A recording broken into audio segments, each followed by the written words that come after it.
Welcome to the O'Neill Perspective, Politics, Power, and Policy, where we break down the latest in politics, dive deep into forces shaping our society, and uncover the policies that will make it all happen.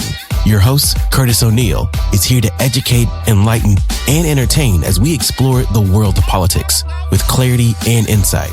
Whether you're a political junkie or just trying to be informed, you're in the right place. Let's dive in. Welcome to the O'Neill Perspective, and I'm your host, Curtis O'Neill. And as you all know, if you've been listening to my podcast, it is always my hope to both educate, entertain, and enlighten. And hopefully, I hope to do that today in my discussion regarding leaders versus career politicians, and who really has our community's best interests.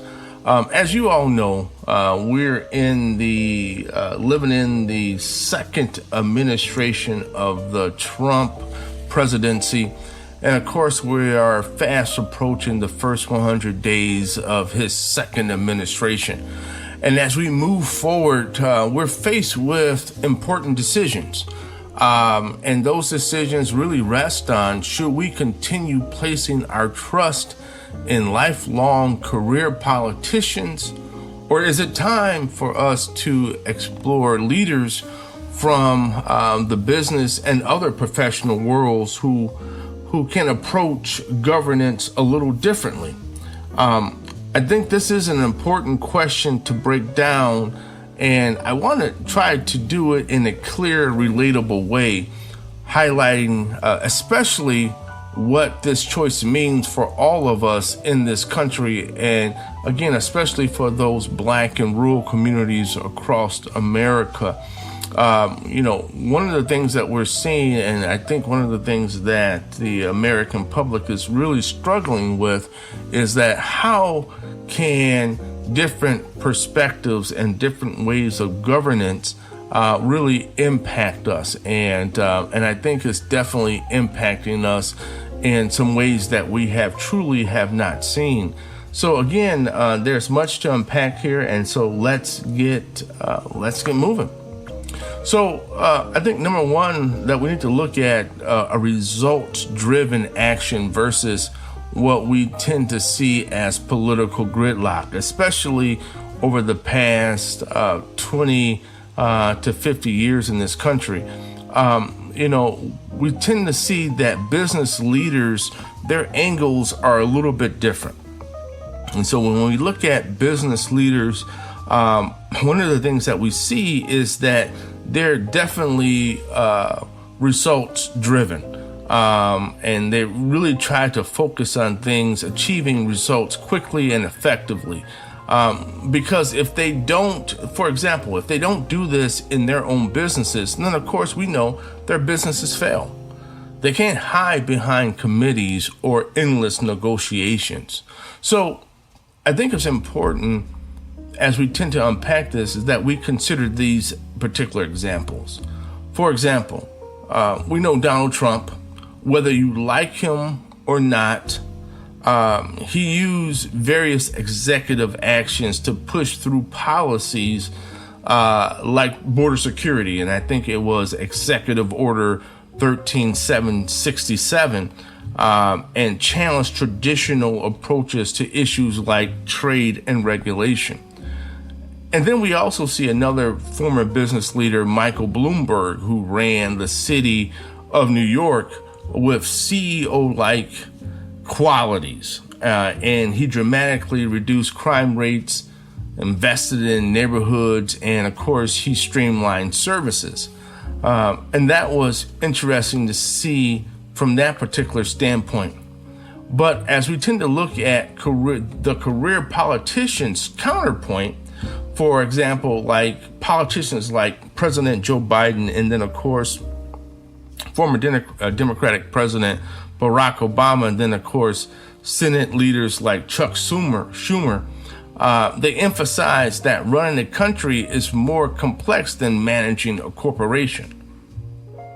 And they argue that effective governance requires negotiation, compromise, consensus building, and thoughtful policy making to avoid unintended negative impacts, especially in those historically disadvantaged communities.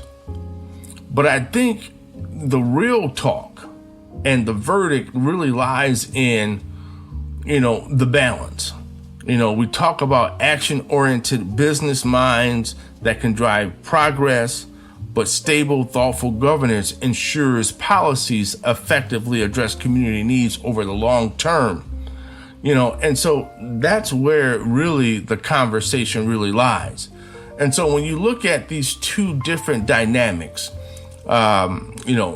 career politicians versus business leaders, there's going to be a difference. And keep in mind, the United States government rests in three branches, as we know.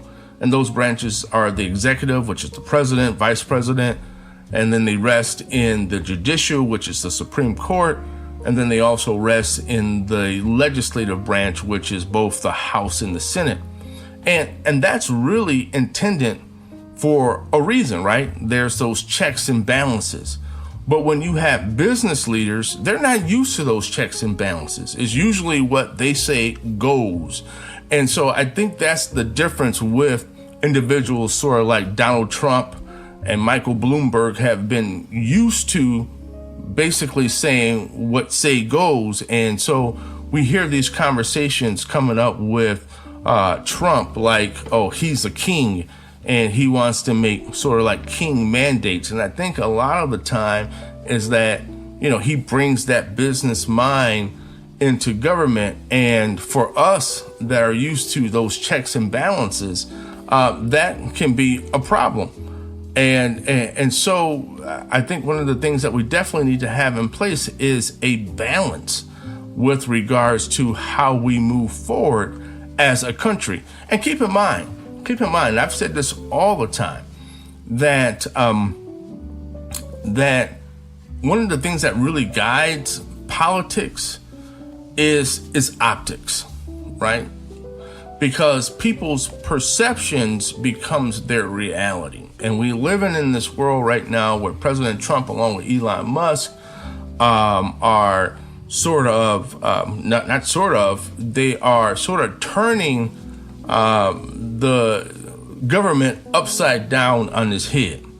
And when you look at what Elon Musk is doing, and the optics is this: here's a billionaire, well, one of the world's richest persons in the world, basically firing people, basically sort of dismantling departments.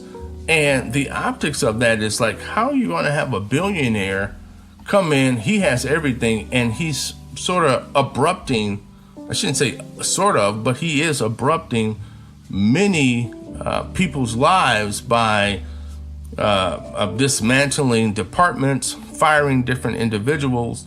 And so the thinking is that when Elon Musk, of course, was running his companies, he can do that. That's a company. That's a private organization. But when you're looking at it through government optics, that creates issues, and it creates a environment where individuals really have a concern about that, because there's so many people that are impacted by that. Not those people that are just fired, but those people that rely on certain services. And so part of the conversation has really relied on the whole discussion around reducing bureaucratic waste versus protecting essential public services. And we know from the business leaders' view, government often wastes taxpayers' dollars through excessive bureaucracy. So, for example, government departments frequently spend their entire budget at the end of the year to secure more funding for the next year. Now, I know this to be exceptionally true, especially when I work for state government and having to spend correctional budgets. And the whole focus around that was that if you don't use it, come next year, you're going to lose it. And so one of the things that many state and county local governments do is that say, hey, look, where there is a surplus that is identified, most times department heads have to make the decision to go ahead and identify something in those particular departments to spend the money on, because come next year, they're not going to receive those funds. Now, many people would think that that is a waste of money, especially if you can save that, but that is the bureaucratic, sort of the bureaucratic rule. And it is upsetting, and a lot of people definitely view that as waste.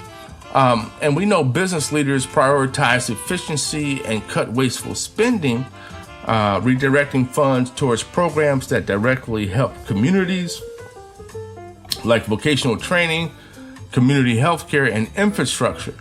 But then when we look at the career politicians argument, we know that politicians definitely warn that running a government like a business definitely could damage critical social services, particularly those serving disadvantaged communities.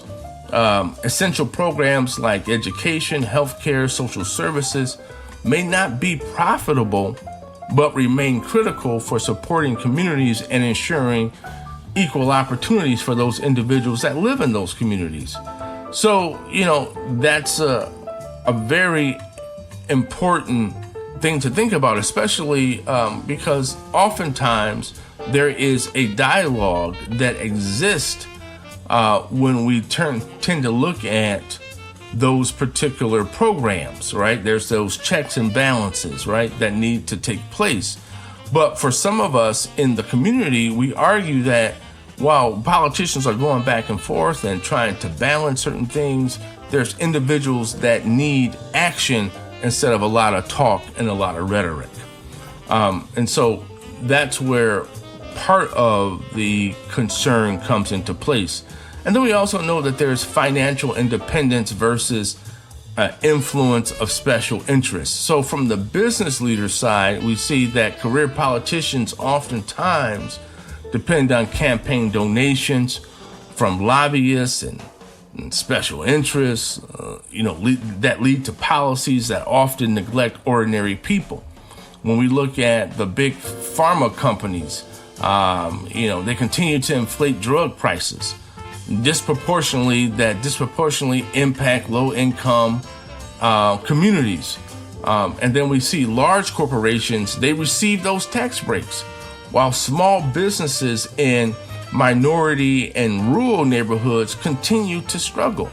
And wealthy business leaders like Trump or Bloomberg, or you guys remember Ross Perot, who recently passed away, I think in 2019, he ran for president at one point in time. They financed their campaigns independently. And what this definitely does is it reduces special interest influence, but it prioritizes the public good. While on the other hand, we see that politicians, they continue to argue about financial independence that do not automatically guarantee ethical governance.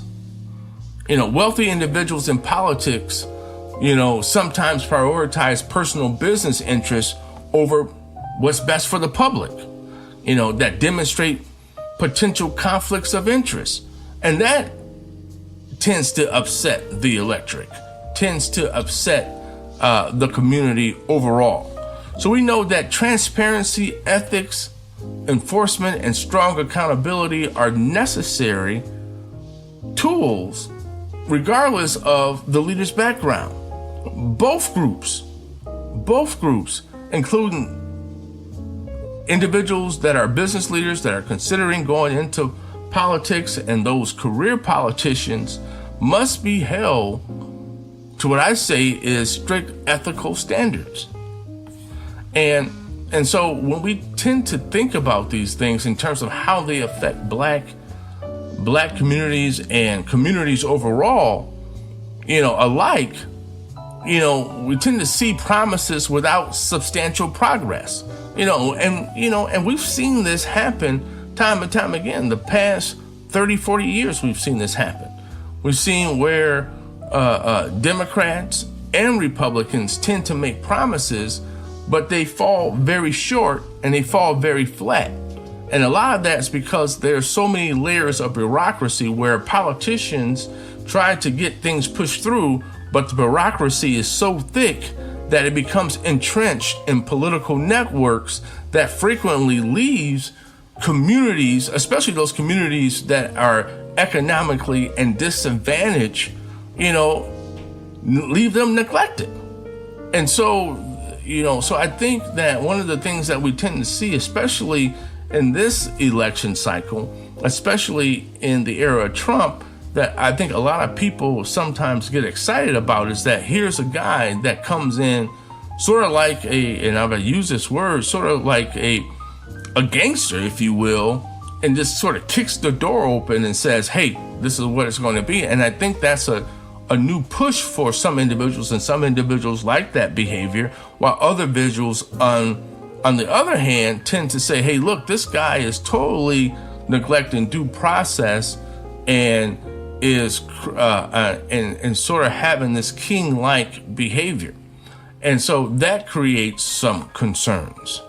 But when we look at issues like education and the Department of Education, that whole debate with Trump trying to abolish the federal Department of Education, there's a major discussion today that revolves around potentially abolishing the United States Department of Education. And of course, that has an issue that deeply impacts many communities, especially those communities that are Black and rural communities, because so many of our schools that exist in those communities are failing, and they're not doing very well. I'm told that in cities like Baltimore, Maryland, many of those individuals that graduate from high school read below a 4th grade level. And that creates a major discussion today around our educational systems and what we need to do. And of course, there's conversation about giving that back to the states and having the states be able to address some of those issues, especially when the Department of Education was created in I believe it was somewhere in the 1970s, 1979. A lot of the testing, national testing scores were not different than what the testing scores are now. So now you have this 40 plus year gap where things haven't really changed. And so people are questioning, is the Department of Education needed? And so my concern is like, what has the Department of Education been doing over the past 40 years? With regards to those particular issues. So, but the potential benefits, of course, and I want to talk a little bit about the potential benefits, and then, of course, talk about the potential drawbacks on abolishing the Department of Education. From my perspective, we know that with regards to the benefits of abolishing the Department of Education, the conversation has basically stated that more local control will allow communities to shape educational policies that are going to be tailored specifically to students' needs. Embrace some of those cultural values and some of those unique challenges. It can expand school choice through vouchers or charter schools, which could help break the cycle of underperforming schools, giving many students a better educational opportunity. But we also know that some of the drawbacks are that removing federal oversight could endanger some civil rights protections, especially around special education programs and funding equity, potentially widen the achievement gaps. That's the concern. And then in addition, financial disparities between affluent districts and poorer districts, but predominantly within Black and brown communities, could worsen without the federal support. So if it is going to go to the states, then we need to make sure that there are certain criteria or mandates in place to ensure that those disparities do not exist amongst those particular students.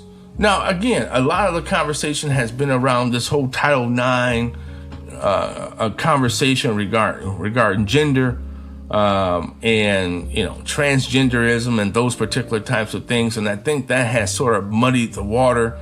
I think what has happened is that, of course, it's sort of like what I consider reality TV, where the loudest voice gets the attention, and the people in the room that say the most abrupt and crazy thing gets the attention. And that's unfortunate, because those particular individuals become the spokespeople for what's happening in the country today. And we tend to see that play out both on the Republican side as well as the Democratic side. And so, there are definitely drawbacks to this whole conversation. And of course, finding the right balance is always crucial. Local communities must have a flexible approach, but there must be federal protections ensuring equity and civil rights that cannot, of course, be sacrificed. And so when I think of this, I say that a thoughtful middle ground is definitely key. And so when we look at bureaucracy, we have to definitely say that, that sometimes it matters, and again, sometimes it hurts. And bureaucracy oftentimes cripples effective decision making, because you got to go through so many hoops, and you got to talk to so many people, you got to go through so many committees, and you got to go through so many votes, that it slows down essential change and allows politicians to hide behind excuses rather than deliver tangible improvements to their communities, right? And that's the whole reason why I think that, again, family, you guys hear me on this, in this particular podcast, that I always say that I'm a free thinker. I'm not a Republican, nor am I a Democrat. So some people might say, well, are you an independent? Well, I vote based on what values matter to me. And that's what I do. What values matter to me and my family and my community. And so when we look at bureaucracies, that, I say that we need to cut unnecessary bureaucracy forces. And then if they're going to be in place, hold them accountable. But we also must ensure that necessary oversight and protections providing what we're discussing remain intact. And so I do agree with there needs to be an importance of checks and balances, because that's what our United States Constitution was founded on. And I believe it's essential, because what it does is it prevents abuse of power and ensures that decisions are thoughtfully vetted. And that strong, and I believe strong checks and balances protects communities, especially those most vulnerable communities, from policies that could inadvertently harm them rather than help them. And so when I sum all of this up, in my particular perspective, in terms of everything, and this is somewhat like my final word, we have to strike the right balance. And so here's my perspective on this particular issue. I think that both business leaders and career politicians must bring valuable strengths to governance.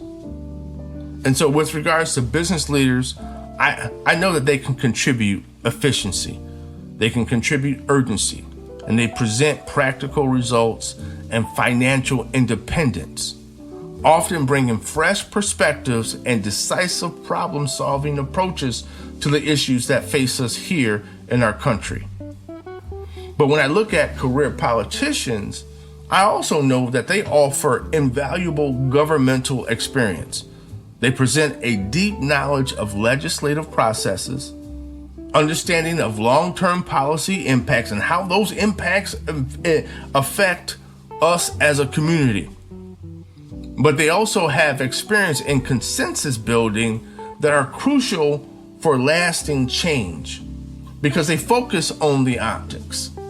And the optics, again, like I said before at the top of this particular episode, optics are important because people's perceptions become their reality. And so our real challenge isn't just choosing exclusively between these two groups. Rather, it's about finding the right blend. It's about finding that consensus. I always heard someone say to me that, there's one person's perspective and there's another person's perspective, and somewhere in the middle, there's the truth. And so leaders from the business world, they can inject innovation and rapid action into stagnant systems, right?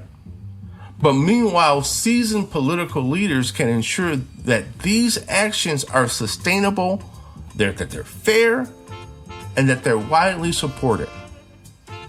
So finding consensus among legislators is essential for policies to withstand political shifts that can benefit communities over the long haul. And that real change requires collaborative efforts, not partisan gridlock, not partisan engage in partisan politics. So for many communities, whether it be Black, brown, rural communities overall, the overall American community, that this balance is definitely vital. And we've seen repeatedly how promises sometimes fall short when politics become entrenched and overly bureaucratic. These communities benefit most when we know that leadership combines with practical solutions and clear accountability with stable government and equitable protections. And when those things are in place, that they can definitely benefit us all. And so it's not an either or situation. It's truly about combining the best attributes of both leadership styles into effective, responsive, and responsible governance that really truly makes an impact. And that's the real conversation that we need to have moving forward. And so it's just interesting with all of these things that are coming up. I wanted to share my perspective, and I wanted to encourage you all to say, let's continue pushing for a balanced, accountable, and action-driven leadership approach. So family, until next time, as you all know, I'm Curtis O'Neill, and I'm always going to encourage you to stay informed, stay involved, and keep demanding better. We'll talk soon. Thank you for another episode of The O'Neill Perspective. That's all for today's episode of The O'Neill Perspective, Politics, Power, and Policy. I hope you learned something new, got inspired, and maybe had a little fun along the way. Don't forget to subscribe, share, and join us next time for more thought-provoking conversations. Until then, stay informed and stay empowered.